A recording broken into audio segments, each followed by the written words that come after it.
1975 বাংলাদেশের ইতিহাসের সবচেয়ে রক্তাক্ত, জটিল এবং পরিবর্তনশীল বছর। স্বাধীনতার মাত্র 3 বছর পর আবারও রক্ত, ষড়যন্ত্র, অভ্যুত্থান। একটি জাতি স্বাধীন হল, কিন্তু স্বাধীনতার নেতৃত্ব হারালো এক সকালে। আজ পলিটিকা বাংলার বিশেষ আয়োজনে আমরা জানব 15ই আগস্ট থেকে 7 নভেম্বর পর্যন্ত কিভাবে বদলে গেল বাংলাদেশের ইতিহাস। 1975 সালের 15ই আগস্ট ভোর 5টা ধানমন্ডির 32 নম্বর বাড়িতে ঘুমন্ত পরিবার, রাষ্ট্রপতি শেখ মুজিবুর রহমান, তার স্ত্রী, পুত্র, কন্যা এবং আত্মীয়রা। কিছুক্ষণের মধ্যেই ইতিহাসের ভয়ঙ্কর অধ্যায় শুরু হয়। কর্নেল ফারুক রহমান ও কর্নেল রশিদ তাদের ইউনিট নিয়ে ঢাকায় প্রবেশ করেন। সকাল 8টার দিকে তারা যান 54 আগামসি লেনে বাণিজ্য মন্ত্রী খন্দকার মোশতাক আহমেদের বাড়ি। সেখানে মোশতাককে বলা হয় দেশের দায়িত্ব নিতে হবে। মোশতাক বলেছিলেন, আমি একা সিদ্ধান্ত নিতে পারি না। কিন্তু কিছুক্ষণের মধ্যেই সেনাপ্রধান, নৌবাহিনী, বিমানবাহিনী ও পুলিশ প্রধান তার আনুগত্য প্রকাশ করেন। বেলা 11:15টায় রেডিওতে মাত্র 1.5 মিনিটের ভাষণ। আমার প্রতি দায়িত্ব অর্পিত হয়েছে, আমি তা গ্রহণ করেছি। এই ঘোষণা দিয়েই শুরু হয় বাংলাদেশের দ্বিতীয় বিপ্লব। মোশতাক সরকারের প্রতি ভারতের মনোভাব ছিল অত্যন্ত ঠান্ডা, কারণ মুক্তিযুদ্ধের সময় থেকেই দিল্লির সঙ্গে তার সম্পর্ক ছিল টানাপোড়েনপূর্ণ। তৎকালীন প্রবাসী সরকারের পররাষ্ট্রমন্ত্রী মোশতাক আলোচনার মাধ্যমে স্বাধীনতার পক্ষে ছিলেন। ওয়াশিংটনে গিয়েছিলেন, মার্কিন পররাষ্ট্রমন্ত্রী হেনরি কিসিঞ্জারের সঙ্গে সাক্ষাৎ করেন। ভারতের দৃষ্টিতে এটি ছিল তাদের যুদ্ধনীতির বিরুদ্ধে এক কূটনৈতিক বিদ্রোহ।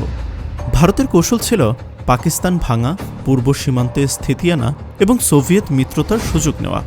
মোশতাক সেই নীতির সঙ্গে একমত ছিলেন না।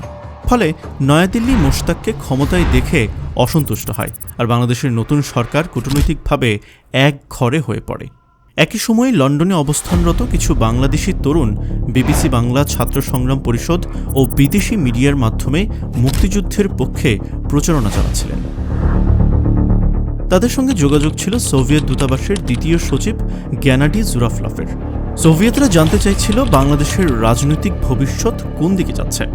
এক গোপন বৈঠকে সোভিয়েত প্রতিনিধিরা প্রস্তাব দেন, যদি খন্দকার মোশতাকের পরিবর্তে আব্দুল সামাদ আজাদ পররাষ্ট্রমন্ত্রী হন, তাহলে মস্কো বাংলাদেশের মুক্তি আন্দোলনকে সমর্থন দেবে। অল্পদিন পরই পরিবর্তনটি ঘটে। মোশতাক হন বাণিজ্যমন্ত্রী, আজাদ হন পররাষ্ট্রমন্ত্রী।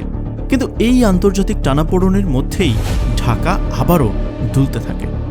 3রা নভেম্বর মধ্যরাতে ঢাকার আকাশে আবারও গুলির শব্দ। মোশতাক রাষ্ট্রপতি, কিন্তু সেনাবাহিনীর ভেতর চলছিল নতুন ষড়যন্ত্র। জেনারেল খালেদ মোশাররফ, যিনি মুক্তিযুদ্ধের বীর সেনানায়ক, তিনি বিদ্রোহী অফিসারদের সরিয়ে সেনা নিয়ন্ত্রণ নেন এবং মোশতাককে 7 দফা শর্ত পাঠান। সেনাবাহিনী তার শর্ত মানলে মোশতাক থাকবেন রাষ্ট্রপতি, কিন্তু মোশতাক প্রত্যাখ্যান করেন। ভোরে কর্নেল নূর আসে বঙ্গভবনে। খালেদ মোশাররফের লোকেরা রাষ্ট্রপতিকে ঘিরে রাখে। অন্যদিকে জেনারেল জিয়া গৃহবন্দী হয়ে যান ধানমন্ডিতে। এই সময়ে সংগঠিত হয় বাংলাদেশের ইতিহাসের অন্যতম ভয়াবহ অধ্যায়, জেল হত্যা। ঢাকা কেন্দ্রীয় কারাগারে নিহত হন 4 জাতীয় নেতা, তাজউদ্দিন আহমেদ, সৈয়দ নজরুল ইসলাম, ক্যাপ্টেন মনসুর আলী ও কামরুজ্জামান। 3রা নভেম্বরের পর সেনাবাহিনীর নিম্নস্তরে ক্ষোভ জেগে বসে। সৈনিকরা মনে করে অফিসাররা তাদের ব্যবহার করছে এবং পরিত্যাগ করেছে। 7 নভেম্বর সকাল ঢাকার ক্যান্টনমেন্টে জওয়ানরা বিদ্রোহ ঘোষণা করে। তাদের নেতৃত্বে ছিলেন কর্নেল তাহের। স্লোগান ওঠে, সিপাহী সিপাহী, ভাই ভাই, অফিসারের কল্লা চাই। বিদ্রোহীর লক্ষ্য ছিল খালেদ মোশাররফের শাসন উৎখাত এবং জিয়াউর রহমানকে। সৈনিকরা জিয়ার বাসভবনে তালা ভেঙে তাকে মুক্ত করে কাঁধে করে সেনা দপ্তরে নিয়ে আসে। সেদিন থেকেই শুরু হয় জেনারেল জিয়ার রাজনৈতিক উত্থান।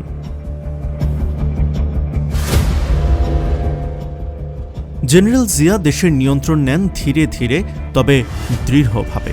সেনাবাহিনীতে শৃঙ্খলা পুনঃপ্রতিষ্ঠা করেন, রাজনীতিতে ফেরান বহুদলীয় গণতন্ত্র। তিনি সংবাদপত্রের স্বাধীনতা ফিরিয়ে দেন, নিষিদ্ধ রাজনৈতিক দলগুলোকে বৈধ ঘোষণা করেন এবং স্বনির্ভর বাংলাদেশ গড়ার 19 দফা কর্মসূচি চালু করেন। তবে এ সময়ও দিল্লির সঙ্গে সম্পর্ক ছিল টানটান। ভারত সন্দেহ করছিল জিয়া সার্কের মাধ্যমে ছোট দেশগুলোকে ভারতের বিপরীতে ঐক্যবদ্ধ করছেন। জিয়ার কূটনৈতিক নীতি ছিল বন্ধুত্ব সবার আগে, কারো সঙ্গে বৈরিতা নয়। কিন্তু নয়াদিল্লি তা পুরোপুরি গ্রহণ করেনি।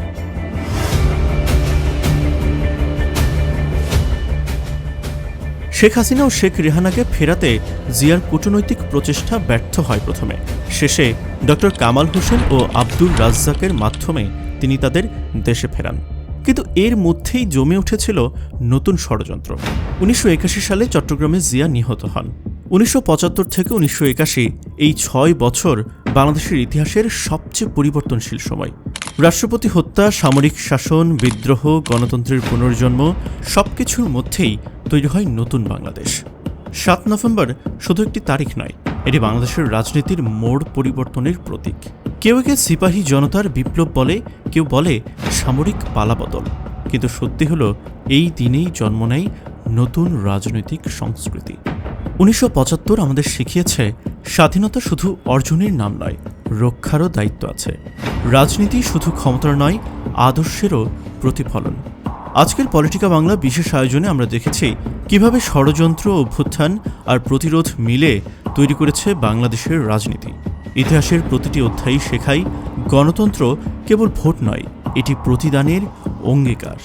বাংলাদেশ জিন্দাবাদ। পলিটিকা বাংলা, ইতিহাসের সঙ্গে সত্যের অনুসন্ধান।